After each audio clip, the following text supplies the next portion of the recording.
Welcome in, everyone. It is the Kelly Wells Show, presented by Appalachian Wireless. I'm Andrew Joyce, your host. We talk U-Pike basketball with the head coach of the University of Pikeville men's basketball team, currently ranked 7th in the nation and off to a 7-1 start. More importantly than that, 2-0 in the Mid-South Conference. Coach Kelly Wells joins us now. And, Coach, welcome in. Mid-South Conference schedule in November. We talked about that. An early start. You get a weekend on the road to get things started, but you come off with a 2-0 mark. You've got to love that. We really do. And I listened to you on the Sports Guys the other night, and you couldn't have said it any clearer. I mean, those are games you dread to have first semester, and it's the worst trip that we have all season long, probably the hardest trip we have all season long, and to get it done and over with and also to get 2 good victories out of it, it's something we really, really enjoyed. And hats off to our guys. They were resilient at St. Catherine's and finally turned the switch on in Campbellsville and were really, really good. So that's 2 great wins to put us at 2-0 in the league and probably have our toughest road trip out of the way. St. Catherine's a team that you have struggled with in your time at Pikeville. It's a tough place to play. It's always a physical team. You know what kind of game to expect in a hostile environment. No matter how good the Bears have been, it's been a place that you've struggled. Why is that? Yeah, well, for a lot of the reasons you said. One is they're good. That's part of it. They've got very good talent. It's a tremendously tough place to play.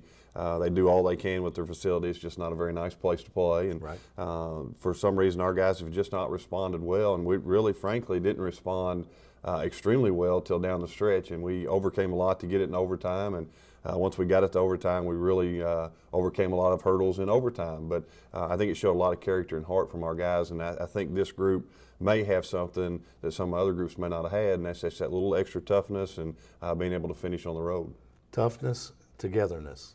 We see that a lot around the Bears program, and a work in progress as well. But St. Catherine a win, 94-93 in overtime. You wrap up the weekend trip, 79-61 winners over Campbellsville. Always talented Campbellsville team. Keith Atkins does a tremendous job.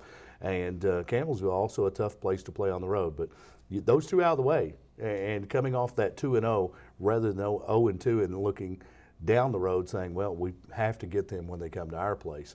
A great start in the Mid-South Conference, and I know that's going to make Thanksgiving much easier for you. Well, it is, and we don't play again until December 14th. Yeah. So I told our guys, these are games we need to win, or we have to sit and think about these for 3 weeks. So our guys had the right mentality about it, and I was proud of them from top to bottom. I thought we did a lot of good things. We had great camaraderie on the road, had an opportunity to stay overnight. Our girls got their first good conference victory, and it was a good trip for everybody. And the one thing we have to guard against is becoming complacent and relaxing just because we're 2-0 and got 2 tough tests out of the way. None of them are easy. So we say this probably maybe our toughest, but they're all going to be tough. Yeah. Joanna McNamee, we'll talk with the coach of the U-Pike women coming up a little later, and obviously getting a monkey off their back. They've played well. They've played well enough to win at times, and just were missing that win to get things started. But they get one on the road, and that's a big deal in the Mid-South Conference, and Coach McNamee doing a great job there. We'll talk with the coach of the U-Pike women's program and her special guest, a freshman, Cheyenne Madden, who's come a long way for Coach Madden. We'll talk after the Kelly Wells Show with the Joanna McNamee Show. Coach, you talk about togetherness and toughness. Toughness can be developed. Togetherness is a process that I know doesn't happen in October. It doesn't even happen in November, but somewhere along the line you have a team that comes together, and you've experienced that, I know, in your years of coaching. How close is this team to where you want them to be going into the Thanksgiving break? Well, on both avenues, that's kind of our motto, TNT, toughness and togetherness, and those are things that are daily maintenance type deals. And I know when we get back from break, we're going to have to retrain the troops and get them in order again. But I think we're where we need to be at this time. I don't want us to be perfect. Obviously, I want our togetherness to be really, really strong. Sure. And, we've had teams that have been very close and tight-knit. I think this group has an opportunity to continue that. Our toughness is going to be something that's developed. We've seen now in games what makes us really good. We've also seen in games what makes us a poor team. So hopefully our guys are mentally tough enough to know the difference. And when we talk about toughness, we don't talk about fighting and doing those kind of things, but we talk about executing down a stretch, taking a charge, communicating on defense, getting in the passing lanes, doing your job. Those are tough things. And if we'll continue to grow in that area, and it's going to take time, but I think we're where we need to be at this time. Toughness, not necessarily a physical attribute, but as much mental as physical. Well, you get out and you get too physical in a game right now, that you're not going to be playing. I mean, it's really an odd feeling that you really tell you guys, we got to be ball tough and we've got to be road tough, but really in a lot of things you got to be road smart and road smart. I mean, officials are tough. I mean, it's a different game. It's a different avenue. Even watching games on TV, coaches are making adjustments and players are making adjustments, and I've been proud of our team. We've really adjusted well. Probably our most physical player, Bruce Reed, has gotten in foul trouble every game that we've played.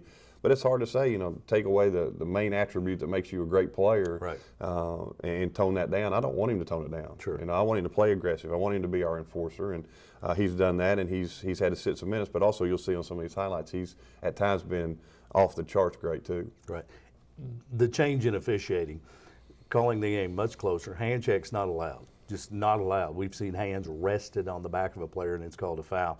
And then we see the physical play toned down somewhat in the paint, but still a very physical game. We've talked in years past, sometimes games have become more like rugby than they have basketball. And I know you weren't a fan of that. It is still a finesse game with some physical qualities needed, but is this a positive, this adjustment in officiating? I think if there's a happy medium, yes. I think if we still stay over the top and we're shooting 100 free throws a game and those kind of things, I don't think that's a good thing for anybody. I don't think it's good for the fans. I don't think it's good for the players.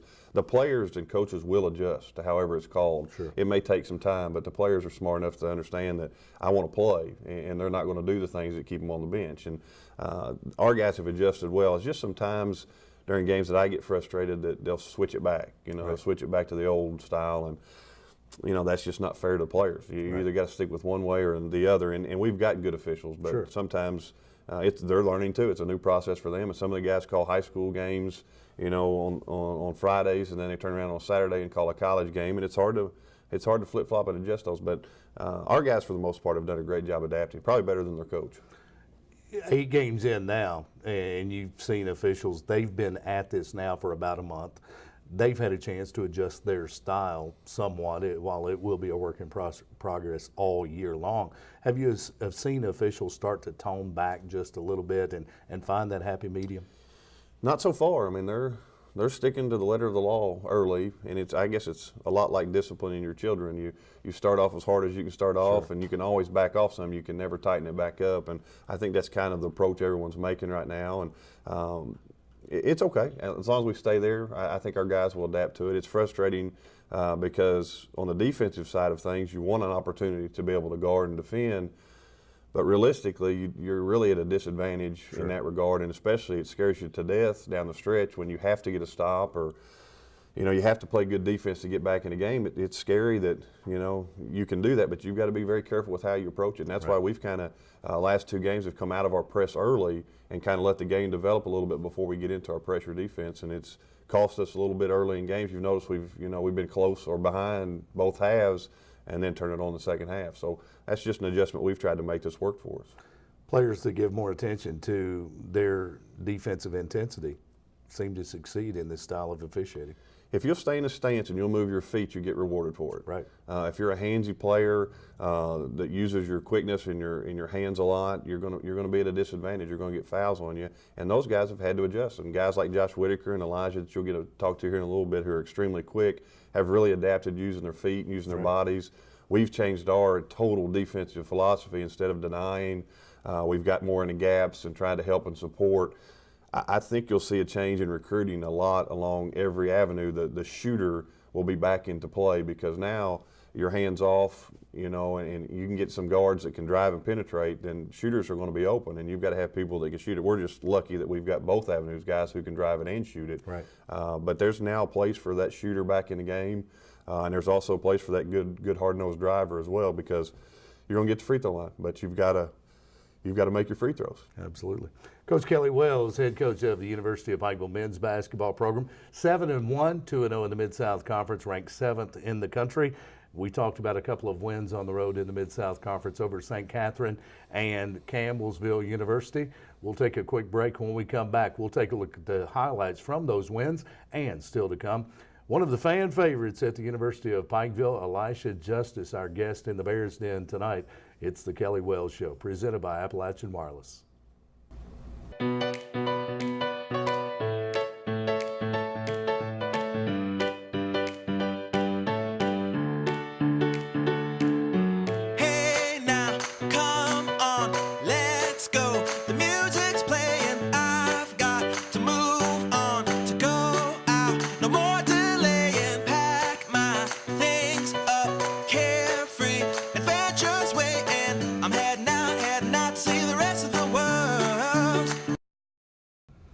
Welcome back in. It's the Kelly Wells Show, presented by Appalachian Wireless. We talk U-Pike men's basketball.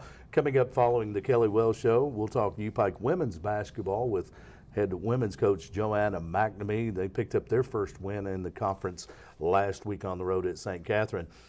Coach, St. Catherine and Campbellsville, two of the toughest road stops in the Mid-South Conference. Two big wins, obviously feeling good. Something that we've talked about, free throw shooting. How did you feel about free throw shooting after this trip? Very good. We actually got it up to one game 90%. So that's where we want to be. And I told you before, I felt like we have really good free throw shooters. Elijah won a game with 2 clutch free throws down the stretch. Sure. We have a good free throw shooting team. I think we just had a moment where we lost our concentration, and heck, we had one game we shot 39% from the free throw line. So they're working some concerns, but I think some of that is settling in to knowing that we got faith in you. You know, relax, go up, do your normal routine, and we've gotten it to where it's better. And hopefully they don't forget about it over Thanksgiving break and come back and start clanking again. But I think for the most part we've got a very good free throw shooting team. You look at the players on the court, and you certainly have to think that that's a problem that'll get itself worked out.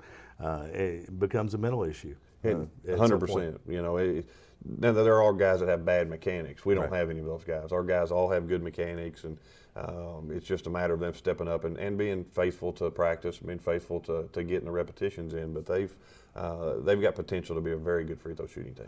Time to take a look at the highlights. The win over St. Catherine we'll get started with 94-93 in overtime. First half of St. Catherine was probably tough to find some good highlights, but you've got Josh Whitaker here to starting off things, and Chris Cantino getting a putback. He's become a great rebounder for us, no question about that. They play a tricky little zone here, and you'll notice that our penetration is very valuable, and this gets Kiala a jump shot in the corner, and he hit some big-time shots for us this weekend as well. But you'll notice here again against their zone, openings in the middle, and we really tried to attack it inside out, and there's Bruce Reed getting an and one with a great pass from Elijah, and he stepped up and knocked his free throw down. Again, transition game, big time for us. John shoots a bad shot, but we don't quit on the play, and look at us working the glass here. This is just wonderful work, and one thing Chris Cantino will do, will rebound the basketball, and he did a great job there of following. Great skip pass here, Josh Whitaker with a nice three. Turned into a very good shooter for us, no question about it, through hard work and repetition. Again, against their zone, great ball movement, got second side scoring out of this. Kiala with a great jump shot, and we're making our run back at this point here. Off a free throw, Bruce just dominated down the stretch, rebounding and blocking shots. He was incredible. Watching him run the floor here, and here's a great ball movement. EJ with a great drive to the basket. Little pitch behind to him to Josh Whitaker, and you notice how well they're playing together. It's really fun to watch those two guys do it together, and again try to take advantage of our depth on the inside. And EJ with a great entry pass here to Bruce Reed, who finishes right in the basket. Out of bounds play here. Elijah playing so confident, just comes right off the screen there, misses this one, but what an awesome follow up there by Chris Cantino on the tip in. Here we are again, a little isolation play. For Kiala up the top here, and he made some daggers, what we call them, some big-time shots, and there's one right there from the top of the key. And here we are with a great drive to the basket by Bruce Reed. He wasn't going to let us lose that game. He's excited, and one, and that's closing the game out here, and steps to the free throw line, one of those clutch free throws down the stretch, and now we're deciding who's going to win the game right here. Great defensive effort by Kiala. Bruce Reed gets a great steal out of it. We get timeout, and here we go to win the basketball game. Go to overtime. Defense forced it. Here we are in the overtime period, and we really took advantage of our strengths on the inside, and really dominated them on the inside, getting the ball to the basket. And Chris and Bruce were huge, and our defense came up with some great stops. And I don't think there was a shot in overtime that they shot that was crucial that Bruce Reed didn't block. I mean, he was incredible. And here's down the stretch here, and Elijah being very aggressive and getting ready to feed the post here, and just gets hammered knocked down, and you'll get to see the results of his hard work over the summer as well, and makes two great free throws. And this is the last play of the game. Bruce Reed knocks it loose. Chris Cantino picks it up, and the Bears are coming home with a win. And you see Coach Taylor was a little bit excited, and Coach Taylor, of course, had spent some time at St. Catherine. That's a big win for him. He really wanted to win. He wanted to win as bad as our guys did. Yeah. Head on now to Campbellsville. This is Saturday's action, and the Bears, of course, get a win, 79-61. Really a little bit sluggish in the first half. Didn't really get going much, and tried to just kind of pace with them. But here's Bruce Reed with a mid-range jump shot. He's done a good job of mixing inside and out and being a tough cover. And Kiala playing north to south. He's really hard to guard when he plays north to south. And one of the advantages we have on this team is rebounding, and Bruce Reed right there did a great job of picking up a rebound. Talking about a young man that was dialed in at Campbellsville, Elijah Justice dominated every aspect of that game, offensively and defensively for us. And anytime we needed a basket or a pass or whatever, he provided that for our team. He was incredible at Campbellsville for sure. It's good to see the double twos healthy. Yeah, and here's Devontae McClung came in and gave us some great minutes, and he hasn't really been putting up big numbers for us, but he was great defensively and gave us a huge lift. And even when we didn't shoot the ball well, the guys did a great job of going after rebounds. And here's Kiala with a long three in front of our bench there, and again made some big dagger shots. And there's the man again finding an open player underneath the basket. We missed it, but we kept playing. Keep rebounding. We out-rebounded 14 in this game on the rebound mark. Didn't have a lot of offensive rebounds, but here's EJ with a great pass and Chris Cantino with an and-one. Here we got into our pressure here, and this was a huge play in the game. We had called timeout, and my coaches begged me to get in our pressure hard, and it paid off. Elijah got a great steal and a run out right off of the play, and that really put the game away in most respects. We just had to execute down the stretch. And here's Bruce shooting a three at the top of the key, and just nailed it, and that was one of the coffin nails right there. Here we are in half court. We did a lot of ball screening for Elijah and Kiala in this game, and that's one of those ones you just raise your hand and say, hey, that was a 39-foot jump shot, and buried it, and that was kind of the end of that. 79-61, the Bears get the win over Campbellsville and go 2-0 on the road in the Mid-South Conference. Big wins. We saw a look at the black road uniforms. Yeah, we have a three rotation. We had one X out. Our gray uniform's not allowed anymore, so we went to a three rotation. We've got our blacks and oranges on the road, and we wear our whites at home, and our national championship grays we've had to retire. That's not a school color anymore, so we've retired those. But our guys like the black uniforms. I'm not a huge fan of it. I'm a big orange guy, but right. We rotate those on the road. That way our guys don't have to do much laundry. We just rotate them over. Keeps the guys happy. They do less laundry on the weekend, and keeps Coach happy. Wear some orange, guys wear the black. I've gotten better in my elder age of being a little bit more flexible. Wins in orange and black, we'll just keep alternating. We'll get the W's. I am a little superstitious, so the guys know that if they want something, they better be successful in it, because if they're not, we're not going to do it anymore. There you go.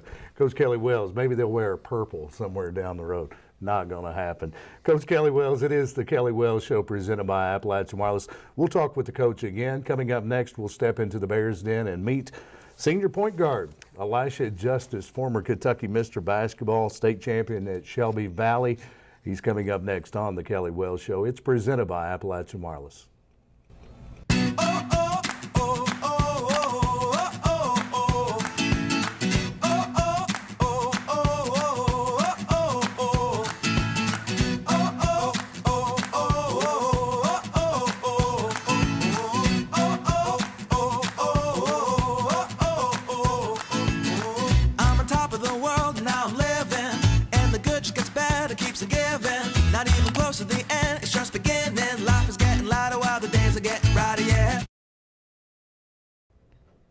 Welcome back in. The Kelly Wells Show, presented by Appalachian Wireless. I'm Andrew Joyce, your host, and we talk UPike basketball. We'll be rejoined by the coach momentarily, but now we step into the Bears Den, a chance to meet one of the Bears players. And, of course, this is one that needs very little introduction here in the Pikeville community. He comes from Dorton and goes on to Shelby Valley. Takes on the hearts of the Commonwealth at the state tournament, 2010 Kentucky Mr. Basketball, 2010 state champion at Shelby Valley, and then went on to the University of Louisville to play for Rick Pitino for a couple of years before coming home Ladies and gentlemen, they called him the Bullet. We call him Elisha Justice. And Elisha, welcome into the show again. Appreciate it. Glad to be here. Always great to have you on the show. And of course, we've watched you grow up, and I think sometimes we take that for granted. But there are still some people out there that don't know Elisha Justice. So let's talk about Elisha Justice, the student athlete. Now, 5'10", a senior, hard to believe, and wrapping up your basketball career at the University of Pikeville. Before we talk basketball, let's talk about Elisha Justice, the student. Academic major, and what you plan to do? I'm a business major. Probably going to have to take a few more classes. I think I have 6 or 9 hours. They said I could either finish up in the summer or just finish up in the fall of next year. And, I'm still not sure what I'm going to do after, but I can't get away from the game, so it's going to have to be doing something with basketball. Right. Would you like to play at the next level? I don't think so. I think that I would rather be working with young kids in this area. The last few summers, over the summer, I just get calls, from people asking me to work with their kids Sure. and get them in the gym and just doing different stuff. I get some people that want me to work offense with their kids, and some people they want defense, and some people just want me to get them in the weight room and get them stronger. And I've really enjoyed doing that, and I think that I would just enjoy, just trying to help out some of the young talent in this area. I can see a future business endeavor, the Elisha Justice. We could call it the Bullet Basketball Academy. That'd be great with me. That'd be my dream job. Work for you, I guarantee it. Of course, Elisha from Dorton, Shelby Valley, Kentucky Mr. Basketball, now back home. Last year you bothered by injuries somewhat, but you seem to be 100% healthy right now. We see flashes of the same healthy Elisha Justice we saw in 2010. Are you as healthy as you have been? Yeah, it seemed like I was lucky going through high school because I never really had any serious injuries, and played all 4 years and, probably only missed 1 or 2 games, if that. Right. And it seemed like once I got to college, I just got injury after injury and, had to sit out. And that's been the biggest struggle for me because it's just so hard to sit over there on the sidelines. And but yeah, now I'm in my senior year and I'm back feeling healthy, feeling as good as I ever have. Coming off a couple of wins on the road in the Mid-South Conference, you may have heard Coach and I talk about the new points of emphasis from the officials. As a guard, you've always been a great defender. Kentucky high school state record for steals. Obviously, you play some defense. How has it changed the way you defend with the way the officials are calling the game now? Like Coach was saying, we have to, over the past couple of years, the Mid-South Conference has just been so physical. You're getting up in people and you're bumping them, even using your forearm, trying to be physical with them Sure. to where they can't handle the ball. And now it's just totally moving your feet, beating them to the spot, and using your chest and not your hands. Right. So, it has been a big adjustment for us, and that's why we're trying to work on that and trying to, have more help defense to keep guards out of the lane. And, I think we're starting to improve on that. How has it changed your game offensively when you see a defender maybe that you've got to step on? Yeah, it definitely allows you to be more aggressive going to the goal because you know that more than likely if you're quicker than them, you're going to be able to either get to the rim or get a foul.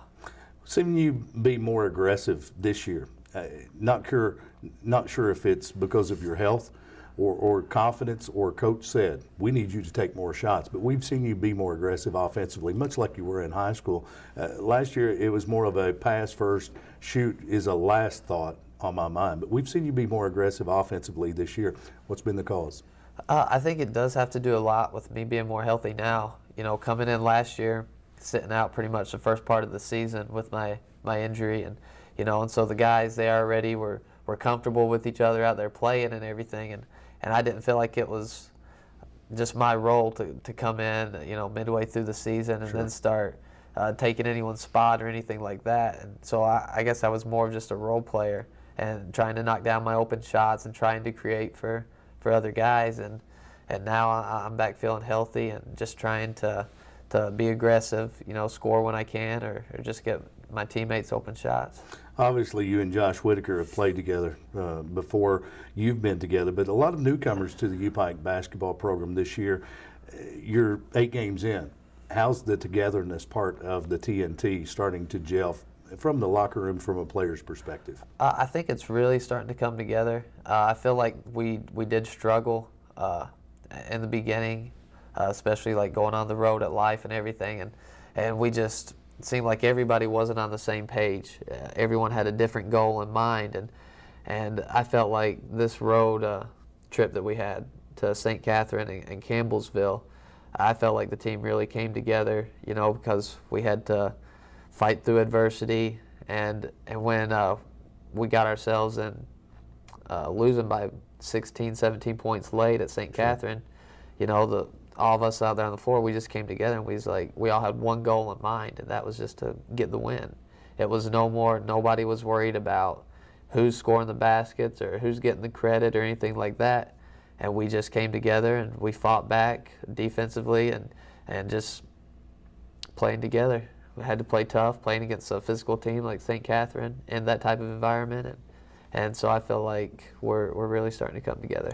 Step to the free throw line with the game on the line at St. Catherine. Walk me through the emotions. What's going through Elisha Justice's mind at that point?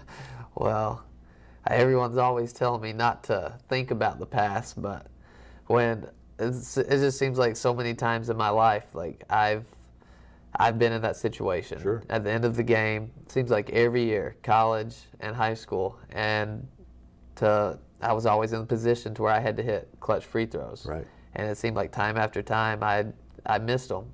And so people would tell me not to think about that and let that bother me when I'm on the free throw line, but there's just no way you can get that out of your head. But I just stepped up, being as confident as I could, and knocked them down. Clutch indeed. Now you can think back to those. The next time you step to the line with the game on the line. Hey, yeah, Josh this and is Hobo nothing. kept telling me that I broke the curse. So, That's it. So I'm good. That's right. You've busted it now. Elisha Justice, from a player's perspective, what are some of the goals for this U-Pike program this year? Well, we'd like to get back to the Mid-South Conference tournament and win that, you know, coming up short. Last year, I think losing it in overtime to a team that we'd already beat twice, you know, that's rough, and we feel like we have the talent to do it, you know, especially after going on the road, you know, 2 tough road wins this weekend, and so we really feel like we have the talent to do that, and we want to get back to the national tournament and make a run and hopefully win a national championship. Of course, during your high school career, you cut down nets on the final game played at that level. What would the feeling be like to do that in Kansas City? Yeah, there's no greater feeling than the last game that you play of the year to cut down the nets and know that you was the only team and to go out on a win, and you know, to end your high school career like that, you know, it's just unbelievable. But you know, to end your college career being the only team to cut down the nets, the only team going out on a win, you know, knowing that you're never going to be in that situation again. You know, you're never going to get to come back and play college basketball again. So, you know, there'd be no greater feeling than that. Let's enjoy the ride. Let's finish this thing up in Kansas City with some scissors in our hands. Well, we're excited about it. You betcha. Elisha Justice, he's one of the fan favorites. He's one of ours, from Dorton, from Shelby Valley, from Louisville, and he's made his way back to the University of Pikeville men's basketball program. Elisha Justice, a 5'10" senior point guard with the U-Pike program. You'll have an opportunity to see the Bears in action again December 13th at the Expo. We want a big crowd there. Elisha, thanks for being part of the Kelly Wells Show. Appreciate it. Stay healthy, and we will see him in Kansas City, as that is one of the ultimate goals of this U-Pike program. We'll be rejoined by Coach Kelly Wells momentarily. We'll wrap it up, and stay tuned. The Joanna McNamee Show, talking U-Pike women's basketball. It's all following the Kelly Wells Show, presented by Appalachian Wireless.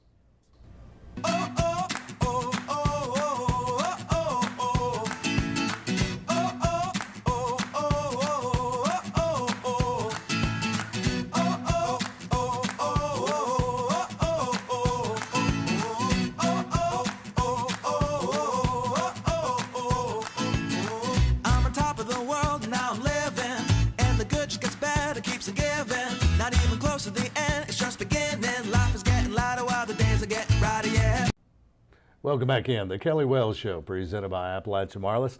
I'm Andrew Joyce, rejoined by Coach Kelly Wells, the head coach of the U-Pike men's basketball team. 7-1, 2-0 in the Mid-South Conference, ranked 7th in the country. Take one loss away, and you're right where you wanted to be heading to the Thanksgiving break. Yeah, but in hindsight, some of the things you talked about with Elisha, some of the things that we needed to learn about our team, we learned in that loss at Life. And a November wake-up call we thought would be a good thing, and it has turned. I'm not a big win one, after a loss and you gain this, that, and the other. But it has been, in hindsight, a good thing for our team because we've learned from our mistakes, and it's drawn our guys together, and they understand if we play selfishly, we get the result we got at Life, and we play together, we get the result we got this weekend. So hopefully they'll embrace that, and we did learn from that Life loss for sure. Players already on Thanksgiving break. They'll get some time off. The team, I guess you've got about 3 weeks off, not back on the court until December 13th. What do you plan to do? Any adjustments that we'll see on the court between then and now? There will be some things. We're actually revamping our defense totally to try to get used to this hand check rule, and we'll be able to solidify it some more, and we'll actually be able to add some of our zone defenses that we want to try to get in, and I'm by no means a very good zone defense coach, so I'm trying to touch up on some of those kind of things and get more used to it. I'm more of a gung-ho, let's get after it, let's get up and down, so I'm going to have to adapt a little bit as well, but that will come into play. But they get an opportunity to spend some time with their family, and to me that's the most important thing, and they'll get from today till Sunday to be off to visit with their friends and their family, and I think that's as important in life as anything else. So we're going to let them do that, and they'll come back. We'll have plenty of practice time. We'll be prepared. Don't you worry about that. Right. And then on the 13th we'll kick it back off again, and hopefully be rejuvenated and be very fresh. It's a long season. Sure. It's a long year in the eye, and I want to make sure we save our legs and be at our best at the end. Absolutely, and of course, coming off the Thanksgiving holiday, you don't have to worry a whole lot about conditioning. You've got time to get that back to where it needs to be by mid-December, but also you've got to break in the game schedule. No travel to worry about or concerns around finals. Yeah, and it'll help us in that regard, I think. It'll help us to be able to do some more things like going to the movies, having dinners at the house, and some more team bonding things, because outside of your talent, the most important thing is your chemistry, and we've got to be very good in that, and our guys are learning to trust each other and trust our system and trust the coaches, and just getting to know each other better every day. We've got 11 guys, new guys. We've got 15 total guys. They all come from different walks of life, and getting to know each other and liking each other is important. I don't care what anybody says. If you don't like each other, you're not going to perform at a high level. And our guys have really been tolerant of each other and learned to like each other, and this has been a fun group so far. Coach, Thanksgiving week, perhaps you have a Thanksgiving message for Bear fans. Yeah, it's exciting, and we have so much to be thankful for. Me personally, just to be healthy and get through the season is tremendous for me. Having a great family. My wife just had a birthday. We missed it over the weekend, and wish her a happy birthday. It's her. We didn't get to celebrate much, but we will now for Thanksgiving. But to be able to go spend it with our families, and I recommend all of you to give your thanks, because we're very blessed people, and I'm blessed to be in this position, have an opportunity to have this stand and to be able to talk, and I'm thankful for that as well. Absolutely. We're thankful for you. From all of us at Pike TV, East Kentucky Broadcasting, we want to wish you a happy Thanksgiving. We are thankful that we have a head coach of our U-Pike men's program that exemplifies what we look for in a head coach, someone that makes us proud to be a part of the program, and certainly Coach Kelly Wells has done that. Thankful for U-Pike basketball and Coach Kelly Wells. Have a safe Thanksgiving holiday, Coach. Happy Thanksgiving to you and yours. Indeed. Kelly Wells, you've been tuned to the Kelly Wells Show, presented by Appalachian Wireless. Stay tuned. The Joanna McNamee Show on the way next, talking U-Pike women's basketball. I'm Andrew Joyce. Thanks for tuning in.